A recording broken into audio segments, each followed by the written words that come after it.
Lord Ahmad साहब, Lord वानली साहब, आना Sarwar MP, sponsors, chief constable और मेरे नहायत ही अजीज़ भाइयों बहनों और मीडिया के दोस्तों, अस्सलाम वालेकुम।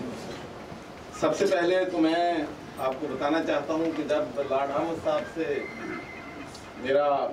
जब मैंने इसे तय किया था कि यहाँ पर मैं आऊँगा और दोस्तों से यहाँ पर मिलूँगा, मुझे अंदाज़ा था कि मैं उस वक्त साबका गवर्नर हूँगा, लेकिन मैंने रिस्क इसलिए लिया था, मुझे यकीन था कि साबका गवर्नर होते हुए भी मेरी इवेंट कैंसिल नहीं होगी, वरना अगर किसी और ने इनवाइट किया होता तो मैं कोई ना कोई बहाना ढूंढ लेता।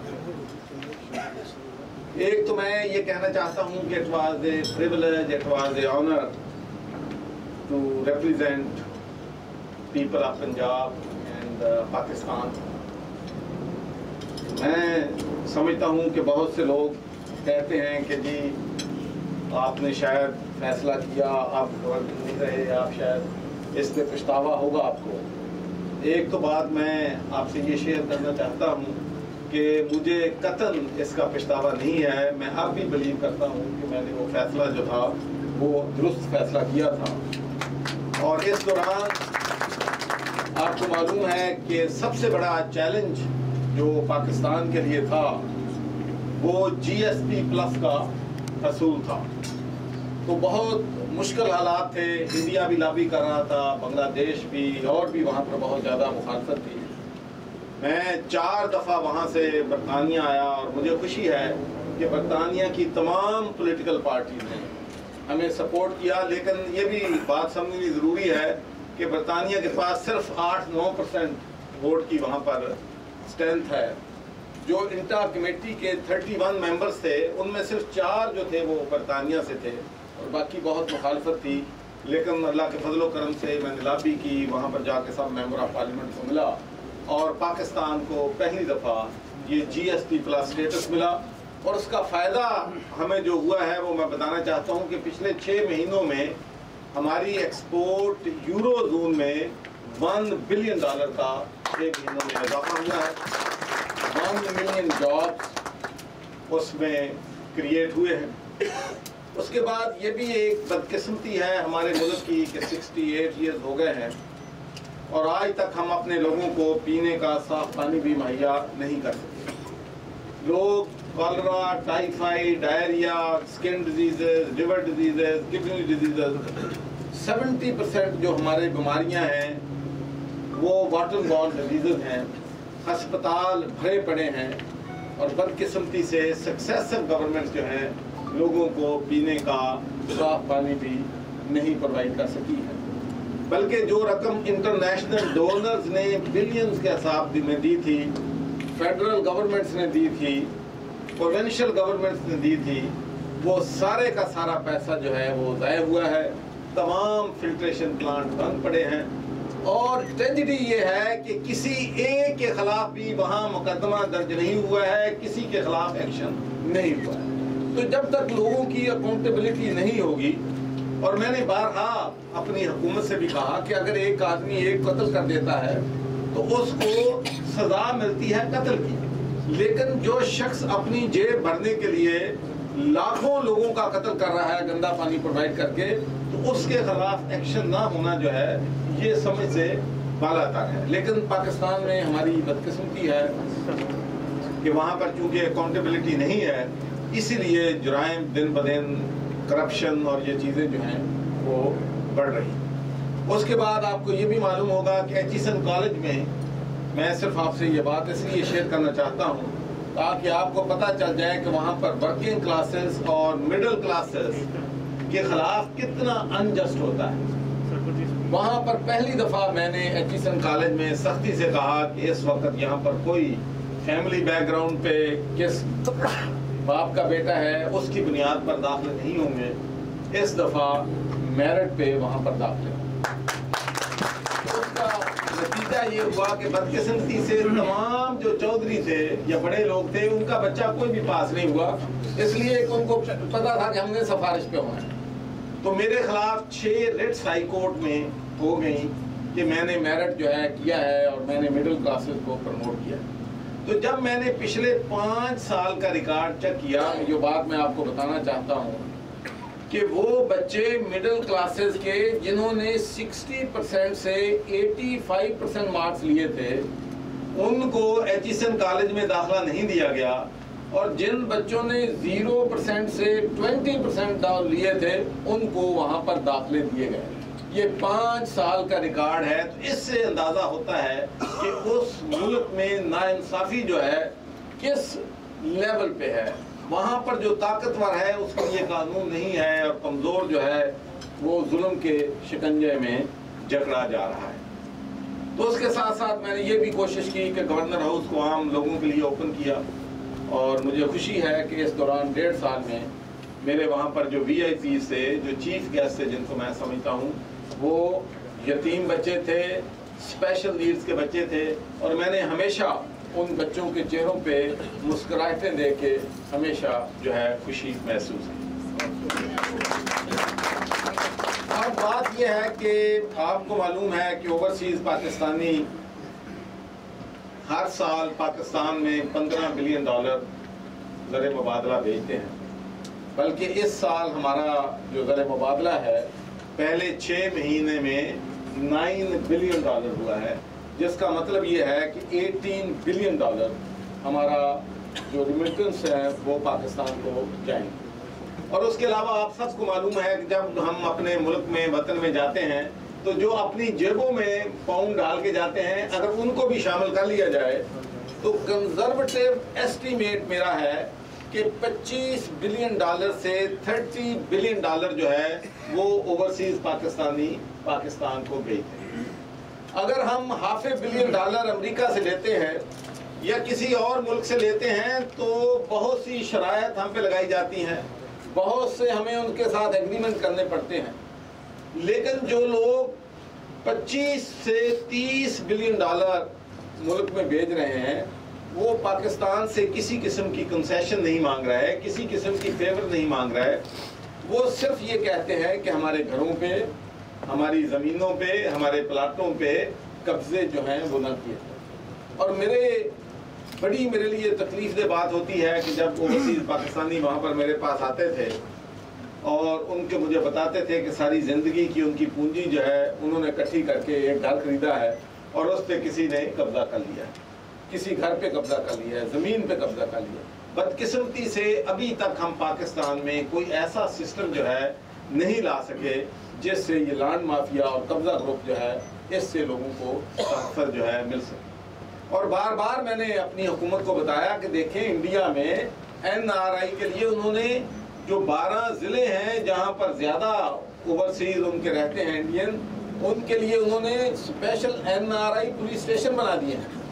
उनके केसेस जो हैं 1 साल के अंदर अंदर हल होते हैं। खुदा के लिए कोई तरीका निकालें ताकि हम लोगों को इंसाफ जो है दे सके। बदकिस्मती से मैं माज़रत के साथ कहता हूँ कि इसमें मैं कामयाब नहीं हो सका। तो इस पे बहुत कोशिश मैंने की, कोशिश में मैंने कमी नहीं की, लेकिन एक बात मैं आपसे वादा करता हूँ, इंशाअल्लाह ये वक्त ज़रूर आएगा कि न सिर्फ ओवरसीज पाकिस्तानियों के लिए बल्कि पाकिस्तानियों के लिए भी इंशाअल्लाह उस मुल्क में इंसाफ होगा। I will use every ounce of my energy from now on to make sure कि उस मुआशरे में हम ऐसा मुआशरा कायम करें जिसमें गरीब को भी इंसाफ जो है मिल सके। मैं आपको बताना चाहता हूँ कि जब मैं टेलीविज़न पे देखता हूँ, अखबारों में पढ़ता हूँ कि फलां जगह औरतों का गैंग रेप किया है, फलां जगह एक कमसन बच्चे को बदफेली की गई है, फलां जगह जना बिल जबर हुआ है, फलां जगह कत्ल हो गया है, और मकतूल के रिश्तेदार जो हैं दर बदर ठोकरें खाते हैं इंसाफ के। तो मैंने एक बात मैं आपसे शेयर करना चाहता हूँ। आपको मालूम होगा कि जब मैं मेंबर ऑफ पार्लियामेंट था तो मेरे हल्के में एक बच्चा अंग्रेज जो था 15 साल का, उसका मर्डर हो गया था। और बड़ा ब्रूटल मर्डर था, उसके चाकू मारे, उसके पेट्रोल फेंका, उसको आग लगा दी। तो मैं जब उसकी माँ को मिलने के लिए गया तो मैंने उसकी माँ से कहा कि I cannot bring your child back, मैं उसको वापस नहीं ला सकता, लेकिन एक मैं वादा करता हूँ कि जो लोग भी इसके जिम्मेदार हैं उनको मैं इंसाफ के कटहरे में जरूर खड़ा करूंगा, चाहे वो पाकिस्तान। तो मैं पाकिस्तान 4 दफा गया, प्रेसिडेंट मुशर्रफ से मिला, शौकत अजीज प्राइम मिनिस्टर से मिला, इंटीरियर मिनिस्टर से मिला, पुलिस वालों से मिला, और मैंने उन लोगों को वहाँ पर पकड़ के यहाँ लाया, और यहाँ पर आप 25-25 साल की सजा जो है भुगत रहे हैं। तो मैं ये सोचता था कि मैं समझता हूँ कि वो बच्चा जो है, चूंकि जिस हल्के में आप रिप्रेजेंट करते हैं वो आपके बच्चे होते हैं, आपकी फैमिली होते हैं, तो काश मैं जो लोग डेली वहाँ पर कत्ल हो रहे हैं, जिन बहनों पे एसिड डाले जा रहे हैं, जिन पे जुल्म हो रहा है, जैसे क्रिश्चियन कपल को जिंदा जला दिया गया है, जोसेफ कॉलोनी में सारे मकान जो हैं उनके जला दिए हैं, काश मैं उन लोगों के घर जाकर कहता कि मैं आपके बच्चों को वापस नहीं ला सकता, लेकिन मैं उनको इंसाफ के कटहरे में जरूर खड़ा करूंगा। हमारा निज़ाम फरसूदा हो चुका है, बेकार हो चुका है, और उस निज़ाम में इंसाफ की तवक्को करना जो है वो मुमकिन नहीं है। उस फरसूदा निज़ाम को हमें दोबारा बेहतर करना पड़ेगा, और फिर ही हम उस मुल्क में एक ऐसा मुआशरा जो है तश्कील करने में कामयाब हो सकते हैं जहाँ पर गरीब और कमज़ोर जो है उसको भी वहाँ पर इंसाफ जो है वो मिले।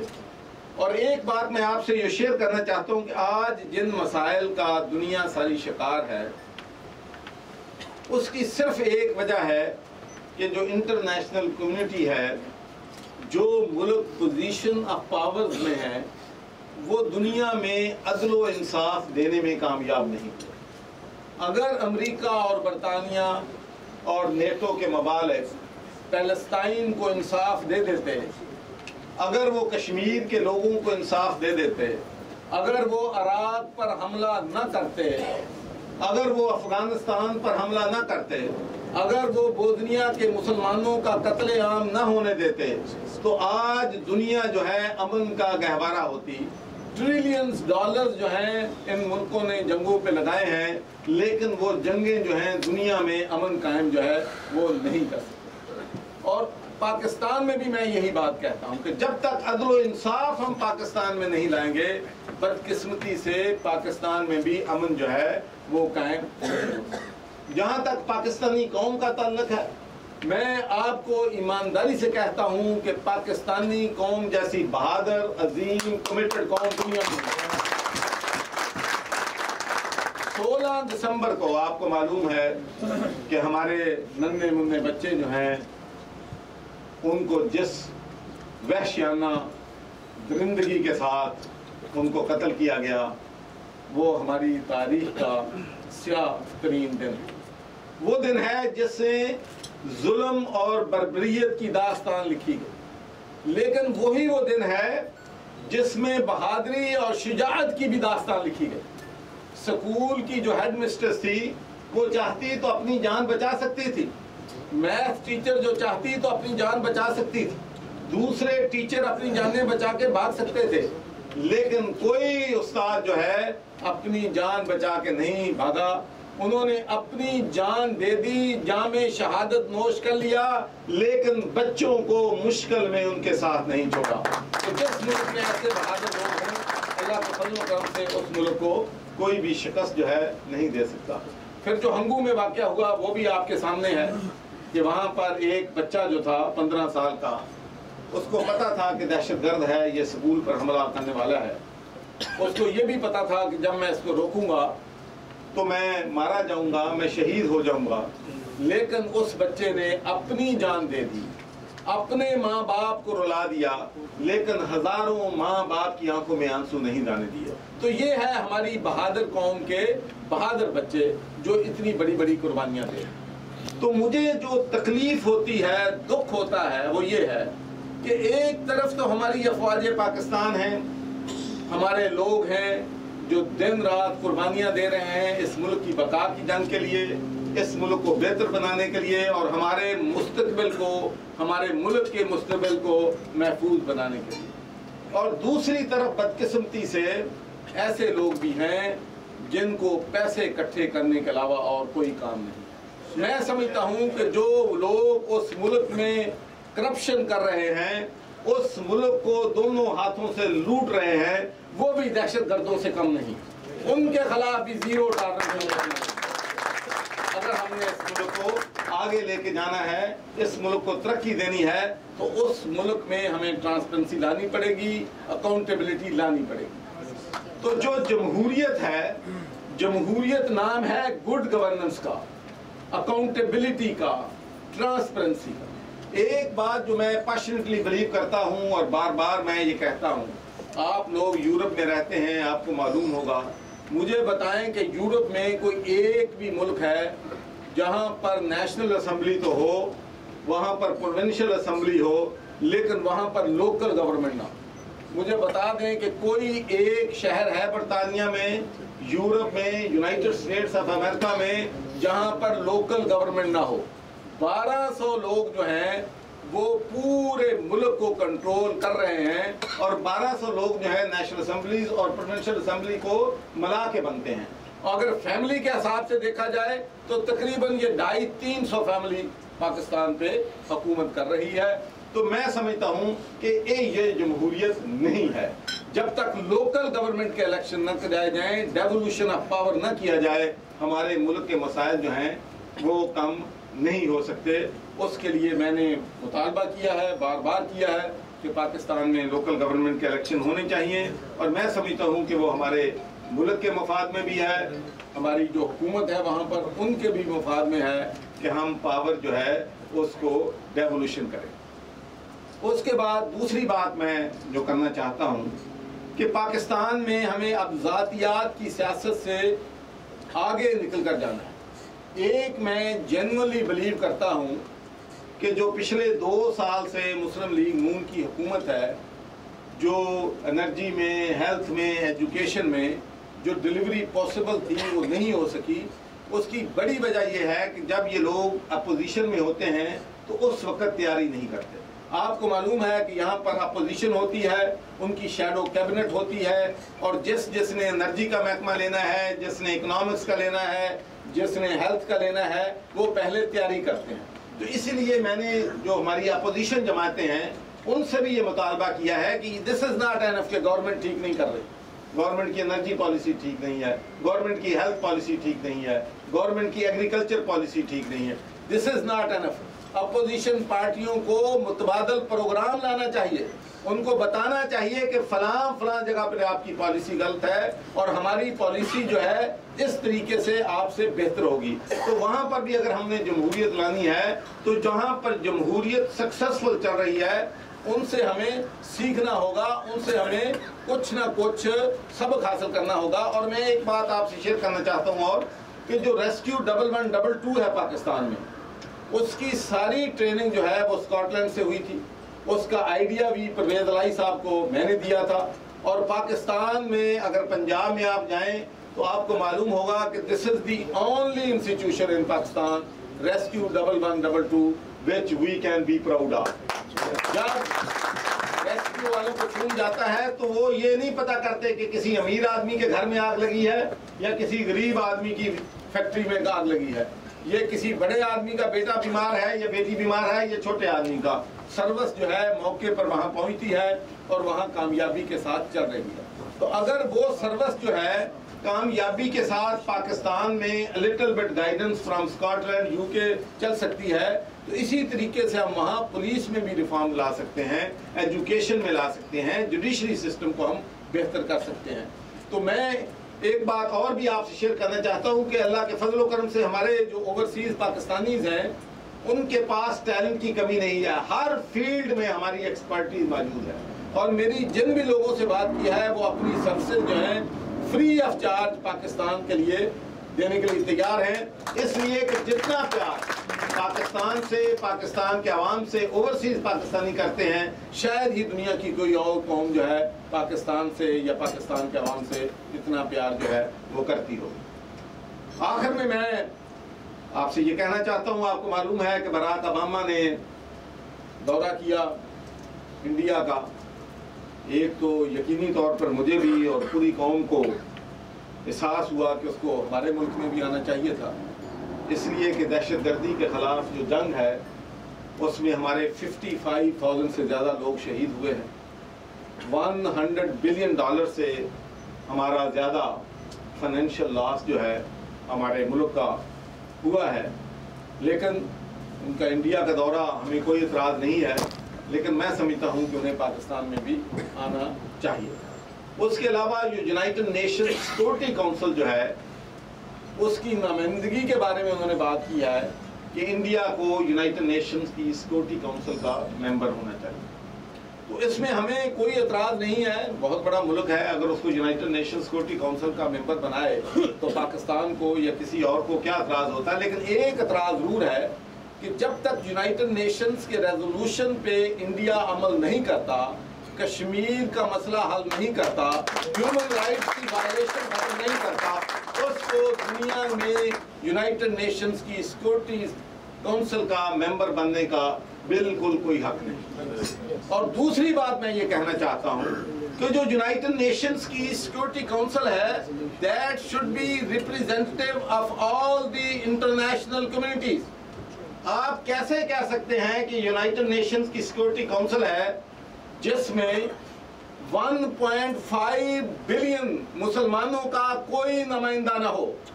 1.5 हमारे हुक्मरान बेशक इसको मान ले, लेकिन मैं आपसे ये कहता हूं और मुझे यकीन है कि आप सब मुझसे एग्री करेंगे कि 1.5 billion Muslims all over the world will refuse to accept extension of United Nations Security Council without the representation of Muslims in that Security Council. अगर यूनाइटेड नेशंस की सिक्योरिटी काउंसिल ने अपना काम जो है ईमानदारी से किया होता, अगर उन्होंने डबल स्टैंडर्ड्स अडॉप्ट न किए होते, दुनिया में इंसाफ के तकाजे पूरे किए होते, तो आज दुनिया में जो रोज कत्ल व गारत हो रही है, दुनिया में स्टेबिलिटी नहीं है, ये कभी ना होती। आज जो दहशतगर्दी की जंग हम पाकिस्तान में लड़ रहे हैं, मेरे भाइयों बहनों, वो हमारी जंग नहीं थी, लेकिन बदकिस्मती से अब ये हमारी जंग बन गई है। जब रशिया ने इन्वेड किया अफगानिस्तान पे तो उन्होंने पाकिस्तान से नहीं पूछा, पाकिस्तान के अवाम से नहीं पूछा कि हम अफगानिस्तान पर हमला करने वाले हैं। 9/11 के बाद जब अमेरिका ने वहां पर हमला किया तो पाकिस्तान के अवाम से, पाकिस्तान से नहीं पूछा कि इसके कंसिक्वेंसेस जो हैं इस खित्ते के लिए क्या होंगे। उन्होंने जब हमला किया हमें बताया गया बल्कि पाकिस्तान को कि अगर आप हमारी साइड पे हैं तो हमारे दोस्त हैं, अगर आप हमें तावन नहीं करते तो आप भी हमारे दुश्मनों की लिस्ट में हैं। तो अब जो कंसिक्वेंसेस हम जो पे कर रहे हैं, इसके कंसिक्वेंसेस फॉरेन पॉलिसी जो है, इंटरनेशनल कम्युनिटी की जो रॉन्ग है, उसके कंसिक्वेंसेस, उसकी प्राइस जो है पाकिस्तान जो है पे कर रहा है। लेकिन मुझे यकीन है कि हमारी जो अफवाज पाकिस्तान है और पूरी कौम इस वक्त माशाल्लाह एक पेज पे है, और मुझे यकीन है कि इंशाल्लाह पूरी कौम अब यूनाइटेड है और हम दहशतगर्दी के इस नासूर को इंशाल्लाह जड़ से उखाड़ने में कामयाब हो जाएंगे। मुझे ऑलवेज अपनी जो पाकिस्तानी भाई हैं बरतानिया में, उन पे मुझे हमेशा प्राउड रहा है।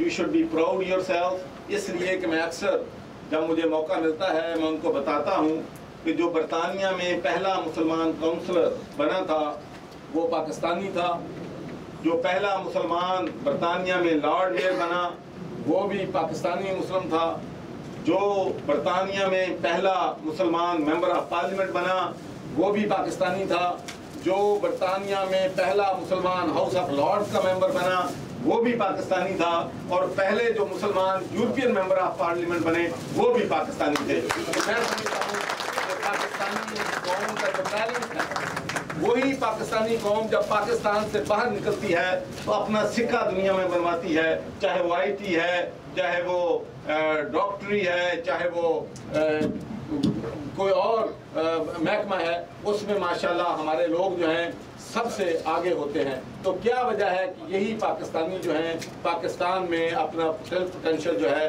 वो रियलाइज करके आगे क्यों नहीं जा सकते।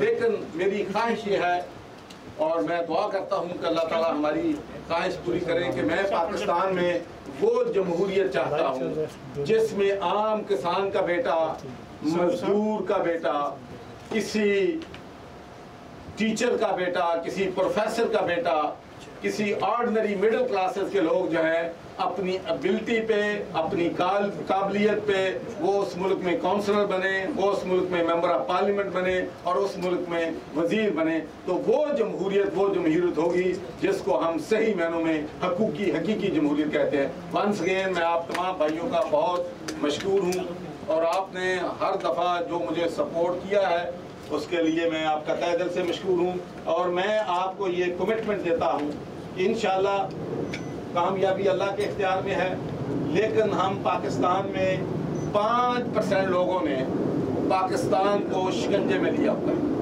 1947 से लेकर ये 5% लोग हैं जो मुल्क में हुकूमत कर रहे हैं। 95% लोग जो हैं उन्हें इक़्तिदार में जाने का मौका पाकिस्तान में नहीं मिला है। इंशाअल्लाह 95% लोगों के हकूक़ की जंग जो है इंशाअल्लाह हम इकट्ठे मिलकर लड़ेंगे और अल्लाह के फजल व करम से कामयाब होंगे।